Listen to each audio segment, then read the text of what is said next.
Right now, somewhere in the middle of the Indian Ocean, a ship carrying hundreds of millions of dollars worth of sanctioned crude oil has just switched off its tracking signal and vanished from every map on Earth. The captain knows exactly what he is doing. What he does not know is that a private company in a glass office building, paid by hedge funds, governments, and insurance giants, is watching him anyway. And that company is worth more every single time he tries to hide.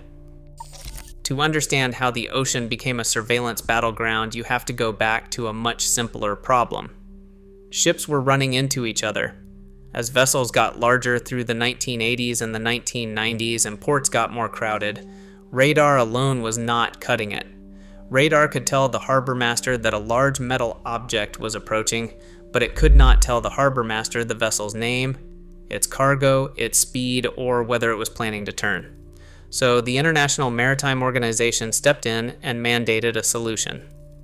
Every large commercial vessel had to carry an automatic identification system called AIS. The concept was elegant in its simplicity.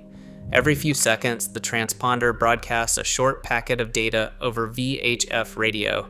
It says, "Here is my name, here is my location, here is my speed, and this is where I am headed."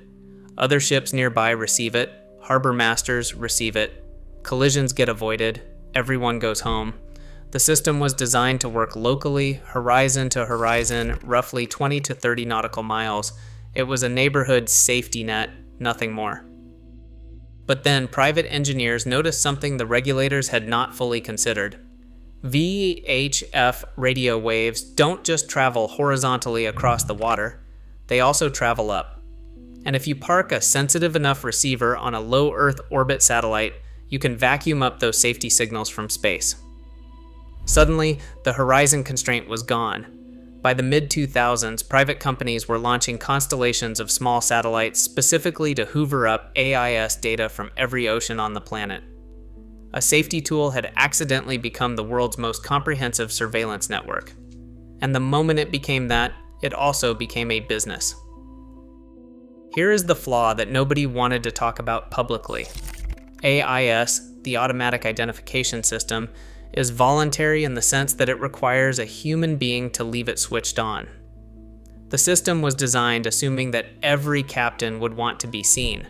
That assumption held for most of the industry, but for a specific and growing subset of operators, visibility was not a feature. It was a threat. When sanctions were placed on Iranian oil exports and later on Russian crude following the events of 2022, the economics of going dark became very straightforward. A tanker carrying a cargo worth $150 million could avoid seizure, port denial, and insurance blacklisting simply by switching off a transponder the size of a shoebox. The reward was enormous. The technical barrier was zero. These vessels became known as the Dark Fleet. And the Dark Fleet is not a small fringe operation. Conservative estimates now place it at somewhere between 600 and 1,000 active vessels, carrying enough sanctioned crude to meaningfully influence global oil prices. Some analysts believe Dark Fleet vessels now transport as much as 15% of all seaborne oil.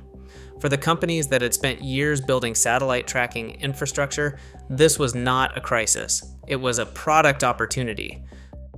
Think about who actually needs to know where a dark ship is.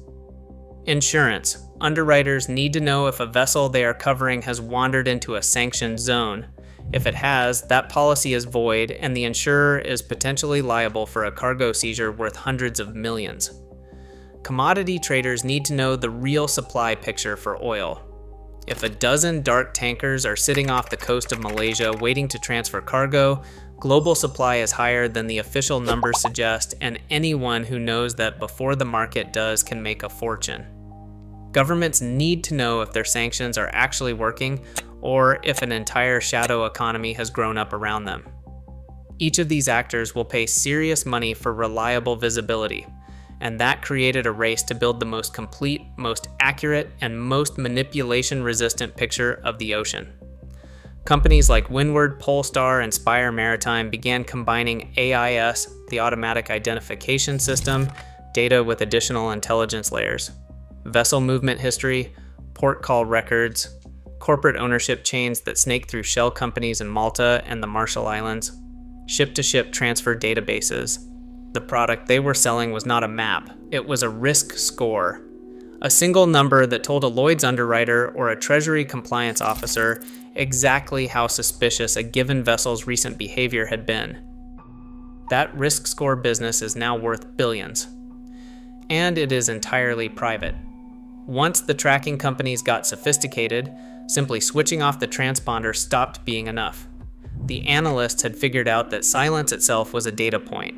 A tanker that signals faithfully for 3 weeks, then goes dark for 48 hours near a known transshipment zone, and then reappears sitting lower in the water is heavier, it has taken on cargo. That pattern is as readable as a signed confession. The disappearance told the whole story. So the dark fleet evolved. They moved from going dark to spoofing. Spoofing is when a vessel manipulates its own AIS, the automatic identification system, to broadcast a completely fabricated location. The ship is physically loading sanctioned crude in a restricted port, but its digital signal confidently reports that it is sailing in peaceful circles somewhere in the South Atlantic. It creates a digital alibi. Tracking companies responded with synthetic aperture radar satellites known as SAR.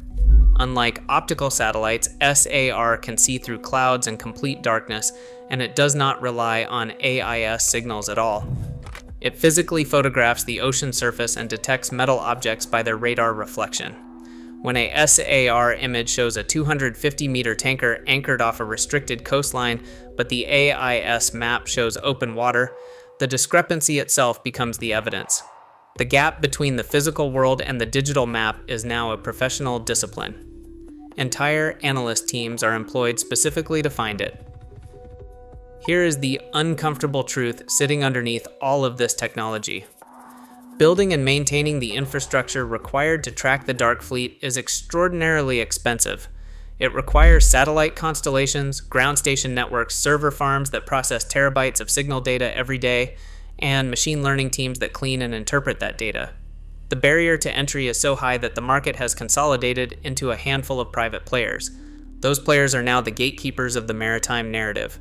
Governments with limited intelligence budgets buy subscriptions to commercial maritime data providers to monitor their own exclusive economic zones. International sanctions enforcement increasingly depends on evidence generated by private tracking firms. When a ship is accused of violating an embargo, the first question in the courtroom is often, what does the commercial tracking data show? This is a profound and largely unexamined transfer of power. The ability to prove or disprove what happened on the open ocean, a question that touches on national security, global energy markets, and international law, now largely belongs to a small group of private companies operating without meaningful public oversight. The ocean is more visible than it has ever been in human history, but that visibility is a subscription service. Like every subscription service, the quality of what you see depends entirely on how much you are willing to pay. The dark ships are not hiding from the ocean, they are hiding from a bill they cannot afford to pay.